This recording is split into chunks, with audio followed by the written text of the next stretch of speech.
más racional. Bueno, es lo que se llama el fideísmo. Luego pasamos a otra época más reciente, que es cuando la razón, como ya vimos antes, se ensoberbece, desprecia la fe, renuncia a las preguntas últimas y se va como encerrando en sí misma esa razón. Una quinta etapa es cuando la razón se avergüenza de sí misma. Es en el siglo XX.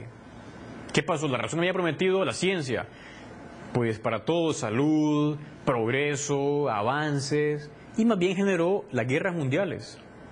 Las guerras mundiales, solo la Segunda Guerra Mundial ocasionó más o menos 55 millones de muertos.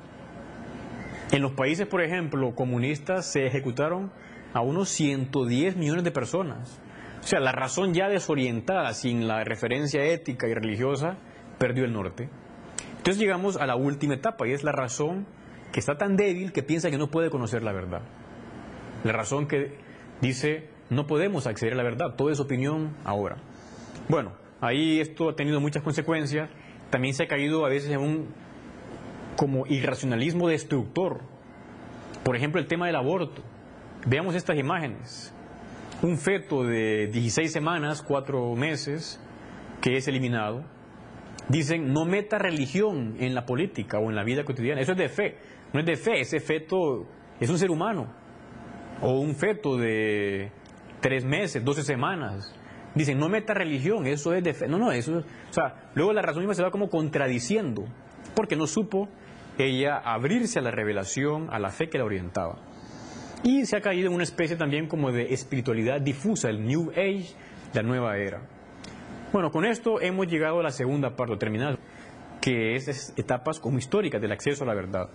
Para terminar, quería referirme a los retos que la encíclica Fides Ratio nos presenta. El primero, como decíamos, es que sí podemos conocer la verdad, tanto con la razón como con la fe. Son modos diferentes de conocer. Luego que podemos abrirnos a la trascendencia, que podemos conocer más allá de nuestras narices, diríamos, más allá del conocimiento sensorial. Luego que se puede ir, por tanto, del fenómeno al fundamento, no como Kant decía de manera equivocada. También es importante recordar esa circularidad o ayuda entre fe y razón. La teología necesita de la razón, de la filosofía, pero también la filosofía necesita de la revelación. O sea, que esté abierta, que esté abierta. Decía alguien que una filosofía o la filosofía, por ser autónoma, no puede estar sometida a una limitación exterior. Puede abrirse a una luz superior y acogerla. O sea que un filósofo, si es coherente, tiene que estar abierto a otras luces que le lleguen. Y comentaba este autor que he citado, dice, una filosofía que se declara agnóstica es una filosofía autodisminuida, truncada en su propia racionalidad. O sea, un filósofo no puede estar como cerrado a esa luz que la revelación puede darle. Si él no quiere utilizarla es otra cosa, pero que no se cierre de antes. Hay gente que sin leer la Biblia ya está en contra. O sin conocer lo que la iglesia enseña ya está en contra. Es absurdo eso, es un planteamiento equivocado. Por eso dice el Papa, hacen falta filósofos que sean valientes, que se abran a la revelación, que no tengan miedo, que no estén como acomplejados, podríamos decir, por eslóganes que están de moda o por prejuicios falsos que ven a la revelación como un objeto extraño, cuando la revelación ha generado un gran bien a la humanidad. La concepción del pecado, de un Dios personal, el entender la libertad humana orientada al bien, la igualdad entre las personas, el concepto de creación, el espíritu, inmortalidad, el amor, la fraternidad, la tolerancia, la providencia. Todos son elementos que han nacido, que han surgido de la revelación judeocristiana. Un ejemplo muy interesante de apertura a la revelación es el caso del sacerdote, el padre Georges Lemaitre, que él fue el que originó la teoría del Big Bang, la teoría que explica en buena parte ahora el origen del universo. Era un sacerdote, era doctor en física y también doctor en matemáticas, y bueno, él planteó eso. Al inicio no le creía a Albert Einstein, porque le sonaba eso como a religión, pero luego Einstein comprendió que sí, o sea, que tenía como bastante razón esa teoría y se abrió. Bueno, es un ejemplo, digamos, de esa relación fe y razón. Y lo último, pues lo que ya decíamos antes, que la filosofía recupere su carácter sapiencial, que la filosofía oriente a vivir la vida, que nos oriente cómo practicar mejor el bien, cómo tener la verdad, cómo practicar las virtudes. Hacen falta filósofos que también vivan esto, porque si no, uno no acaba creyendo que sea posible.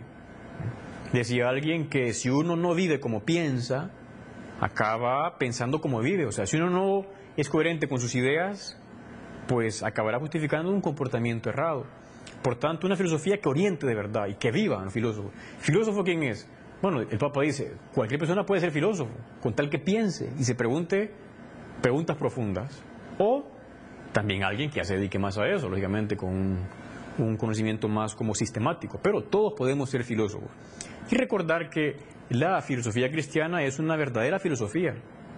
Aunque un filósofo cristiano no se fundamenta en la revelación, pero la tiene ahí como, es como una luz que le orienta, para no caer en cosas absurdas, como pasa ahora. Hay gente que tiene ideas absurdas sobre el matrimonio, sobre sexualidad, no entiende la castidad que hay de vivirse en todo tiempo en la persona. La revelación nos ayuda, nos da como más seguridad para poder explicar todo eso. Y finalmente vamos a decir que más que una verdad abstracta, un teorema, a quien buscamos es alguien en quien creer, Jesucristo. Cristo crucificado nos hace entender el sentido del dolor, el sentido de la vida, nos lleva a comprender nuestra existencia. Y el Papa decía en la encíclica Fides et Ratio que tenemos un ejemplo de alguien que supo abrirse a la revelación, la Virgen. El Papa dice, filosofar en María. Nadie como ella abrió su razón a la fe, abrió su razón a ese intervenir de Dios en la historia. Y vemos los frutos que la Virgen ha dado en nuestra vida. Por lo tanto, acudamos a ella, a la Virgen, a nuestra Madre, para poder abrir nuestra mente a esa revelación que nos orienta, para poder portarnos como hijos de Dios. Hemos llegado al final del programa con la fe y la razón, tema de actualidad para jóvenes y adultos. Están invitados para vernos la próxima semana en este mismo canal, a esta misma hora. Pasen todos un buen día.